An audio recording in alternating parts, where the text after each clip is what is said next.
Dan jangan lupa ketika memilih setiap penjuru BN, PN, PH dan lain-lainnya, setiap penjuru ada najis dan bisulnya. Jadi pilih baik.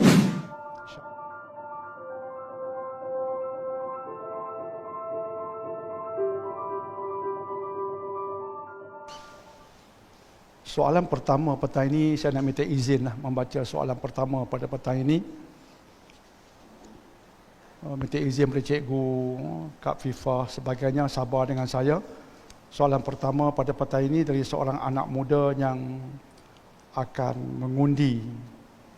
Jadi ada soalan politik sedikit, tapi ditanya pada Dr. Daniel masa kelas tafsir, kita faham dia nak bertanya pada orang yang tidak berpolitik lah, tidak ikut parti politik, nak minta disuluh oleh Islam. Saya rasa demikianlah.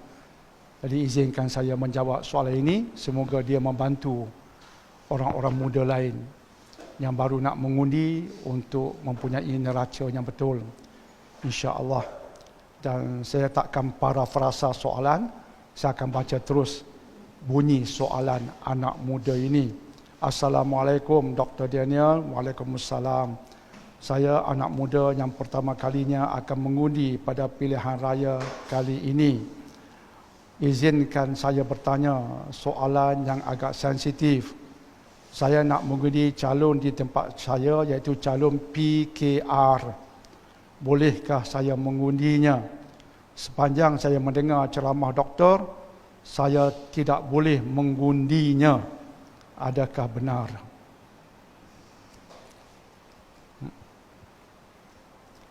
Bismillah, hasbunallahu wa ni'mal wakil, la hawla wa la quwwata illa billah.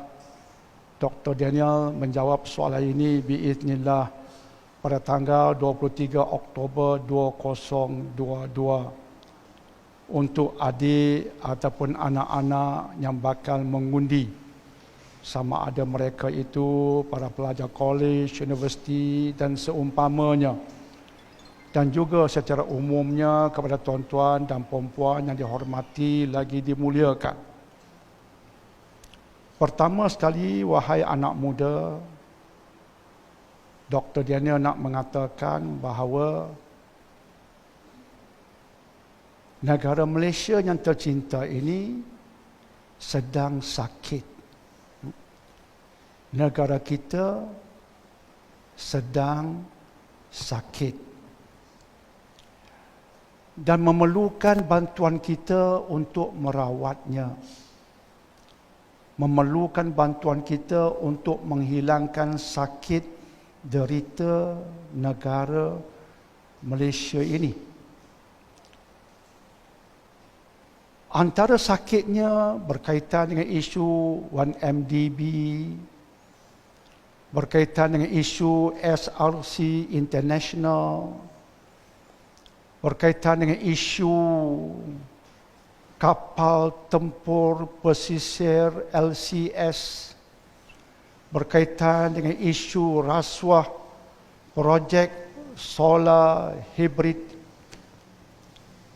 dan yang lain-lain seumpamanya. Dan juga berkaitan dengan kepincangan-kepincangan yang berlaku dalam sistem-sistem di negara kita. Ini ada berkaitan dengan Malaysiaku yang sakit. Dan bila kita membuat analisis, kita mendapati antara sebab besar yang menyebabkan Malaysia sakit ini adalah disebabkan oleh pemimpin-pemimpin di atas sana. Isu-isu yang saya sebutkan tadi, rata-ratanya ada berkaitan dengan pemimpin. Lantas pilihan raya ini satu peluang baik pada anak-anak, pada orang muda, pada kita yang lain-lainnya untuk membantu Malaysia yang sakit. Seolah-olahnya Malaysia sedang menjerit. wahai rakyat Malaysia, aku sedang sakit, please help me, tolonglah saya. Maka di saat PRU ini, mari kita tolong Malaysia, berikan ubat pada Malaysia supaya hilang penderitaan dan kesakitan Malaysia. Justru wahai anak, wahai orang muda yang bertanya, keluarlah mengundi. Jangan tidak mengundi. Sebab andai kata kita keluar mengundi, kita sedang mengambil langkah untuk menghilangkan sakit Malaysia. Tetapi andai kata kita meninggalkan tanggungjawab mengundi, kita mengizinkan orang lain mengundi, yang mungkin akan menambahkan derita dan sakit ke atas Malaysia. Lantas mari kita keluar mengundi, tunaikan tanggungjawab. Tapi untuk menghilangkan sakit, derita Malaysia, kita kena ada suatu keazaman. Kita nak memilih pemimpin, sebab punca sakit kebanyakannya daripada mereka. Kita nak memilih pemimpin yang baik, agar Malaysia akhirnya jadi baik. Kita nak memilih pemimpin yang elok, agar Malaysia hilang sakit, jadi elok. Jika pemimpin calon PKR itu seperti itu, pilihlah mereka. Yang penting akhirnya kita mau yang kita pilih itu biiznillah akan menjadikan Malaysia baik di penjuru mereka. Di penjuru lain juga baik. Di penjuru sana juga baik. Jadilah baik Malaysia itu. Itulah harapan kita, insya-Allah. Untuk tujuan itu, wahai anak muda, wahai anak-anak, wahai tuan-tuan dan puan-puan yang dihormati lagi dimuliakan, kita perlu faham BN, PN, PH dan penjuru-penjuru yang lain, kesemua penjuru ini ada kudis, ada najis dan bisulnya. Tak ada penjuru yang perfect, tak ada penjuru yang sempurna. Orang politik akan bercakap supaya kita pilih mereka, penjuru mereka, dan mereka akan kutuk musuh mereka. Kononnya mereka mengatakan, jika pilih kami, Malaysia terselamat. Jika pilih kami, Islam tertegak. Wahai adik, kami pakcik-pakcik telah dimomokkan dengan hal seperti itu sekian lama. Setiap kali pilihan raya, itulah momokkannya. Pilih we all, selamat negara. Tapi sampai hari ini adik, Malaysia sakit.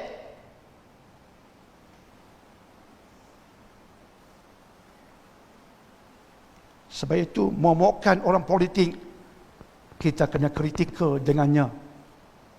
Jangan pakai sangat pakcik-pakcik. Sampai hari ini dimomokkan dengan semua itu. Tapi hasilnya apa dia? Today, Malaysia is sick. Sebab itu hari ini kita nak merombak kafilah kepimpinan. Dengan maksud kita nak pilih pemimpin yang baik, yang jujur dan sebagainya. Justru anak-anak, adik-adik, tuan-tuan dan puan-puan, kita kena buat kerja sikit di penjuru kita, di kawasan kita. Siasat sikit. Buat kajian sikit untuk kenal pasti latar belakang calon-calon yang mungkin 3-4 orang. Kaji latar belakang mereka. Siasat sikit track record mereka selama ini. Jika didapati mereka dikenali sebagai seorang yang jujur.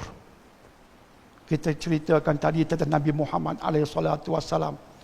Dilaporkan oleh Abu Sufyan. Sepanjang hidup dengan Muhammad tidak pernah berdusta. Kalau kita siasat, kita buat kajian dan kita mendapati calon ini dikenali sebagai seorang yang jujur lagi beramanah.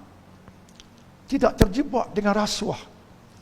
Tidak mesra, cenderung dengan puak-puak rasuah. Bertanggungjawab dengan amanah yang diberikan. Menolong masyarakat, tak kira di waktu pilihan raya ataupun tidak. Tak kira bangsa, adil. Ya, tak kira dia PKR, tak kira apa. Inilah calon yang baik untuk Malaysia. Pilih dia. Choose him or her.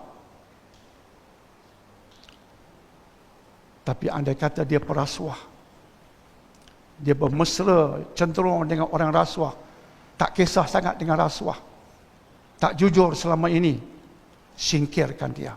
Jangan panggah dia. Jadi buat siasatan sikit, buat kajian sikit. Itu yang pertama. Yang kedua, dia juga menjaga kewajipan agama. Semayang dia jaga. Dan dia tidak menaja benda-benda mungkar. Dan dia tidak bersama-sama dengan benda-benda yang haram. Dia tidak suka benda itu. Itu bagi dia menjijikkan.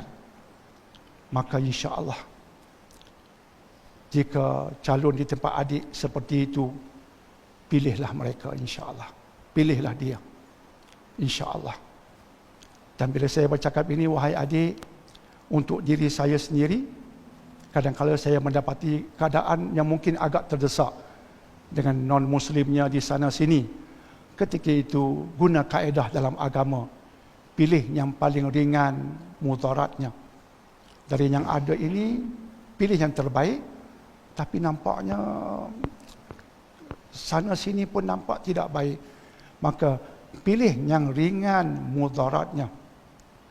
Yang tidak merugikan Islam dan sebagainya. Kaedah itu boleh menaungi semua tindak tanduk kita. Dan akhirnya adik bertanya Dr. Daniel, saya nak bagi tahu Dr. Daniel dalam pilihan raya biasa akan menggunakan beberapa kaedah. Cuma untuk kali ini ada kaedah tambahan. Kaedah dasar Al-Quran. Sering saya angkat surah Yusuf ayat 55, kisah Nabi Yusuf meminta jawatan, menceritakan ciri yang ada pada baginda. Inni hafizun alim. Aku hafiz, aku alim. Hafiz artinya jujur memegang jawatan. Itu mesti kita siasat. Adakah calon ini tinggi integritinya? Dan yang kedua, alim. Alim bukan pandai berceramah agama. Alim artinya, kata Syekh Said Hawa, competent. Dia berilmu, dia tahu buat kerja. Profesional. Itu dasar daripada Al-Quran. Tapi untuk PRU kali ini, untuk saya, ya macam saya suruh adik buat kajian, saya bertahun-tahun buat kajian. Dan untuk kali ini ada beberapa kajian saya yang berbentuk peringatan. Saya cuma nak tunjuk kepada adik. Adik sila baca contoh utusan Malaysia, adik Google. Pada tarikh 14 Oktober 2021, Kuli, orang Kuan UMNO, telah buat satu kenyataan pada 14 Oktober 2021. Tajuk besar ialah mustahil boleh perbaiki ...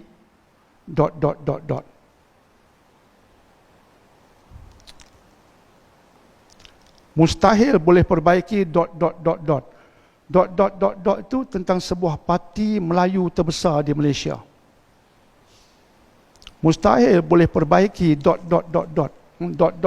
tu parti Melayu terbesar di Malaysia. Antara sebabnya dia kata politik wang yang dahsyat. Politik wang yang dahsyat. Itu bukan wahyu, tapi perkiraan dalam minda saya. Saya tak komen panjang, tapi itu kenyataan Kuli, iaitu mustahil boleh perbaiki parti Melayu yang terbesar ini. Kenyataan di utusan Malaysia bertarikh 14/10/2021. Itu perkiraan saya dalam pilihan raya kali ini. Dan juga saya mohon untuk dengar ucapan oleh Datuk Latifah yang dibuat naik pada tanggal 18 Oktober 2022, baru sangat. Ceramah dibuat di SING Kedah. Beliau mantan pengarah SPRM Pulau Pinang dan mantan pengarah SPRM Sabah, yang banyak membuka kes rasuah, terutama melibatkan orang-orang politik. Dengar ceramah beliau. Hasil pengalaman beliau sebagai orang besar SPRM oleh Datuk Latifah, ini bukan wahyu, tapi bagi saya dia peringatan. Dan akhir sekali juga sebagai panduan ialah ucapan yang dibuat oleh Sultan Nazrin. Tuanku telah berucap pada tahun lepas bersempena dengan Maulidil Rasul, iaitu pada tanggal 18 Oktober 2021. Ini ucapan tuanku, saya simpan. Kata tuanku, kebelakangan ini dilaporkan banyak rasuah berlaku. Ini cerita Malaysia sedang sakit. Pelakuan rasuah ini, kata tuanku, amat berleluasa dan ia berlaku pada skala yang besar. Kemudian tuanku berkata, umat merindui pemimpin yang tidak munafik, tidak rasuah, tidak salah gunakan kuasa, tidak mengamalkan nepotisme dan sebagainya. Tuanku sedang memberikan nasihat pada rakyat memilih pemimpin-pemimpin yang berintegriti tinggi.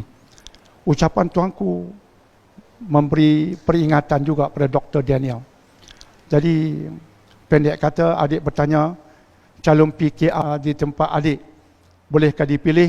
Boleh, dengan syarat. Bukan boleh tanpa syarat. Boleh dengan syarat. Kiaskan dengan tempat masing-masing. Semoga insya-Allah kita mesti keluar mengundi. Ingat Malaysia sedang sakit. Bantulah Malaysia supaya dengan kita pilih pemimpin yang betul, yang berintegriti, yang jujur, buat kerja dengan baik, dengan itu akan hilang sakit ke atas Malaysia. Insya-Allah. Semoga jawapan adik ini viral pada rakan-rakan adik yang lain. Insya-Allah Malaysia semoga dengan pemilihan yang betul ini, insya-Allah akan jadi Malaysia yang baik, makmur, diridai oleh Allah. Dan jangan lupa ketika memilih setiap penjuru BN, PN, PH dan lain-lainnya, setiap penjuru ada najis dan bisulnya. Jadi pilih baik-baik, insya-Allah.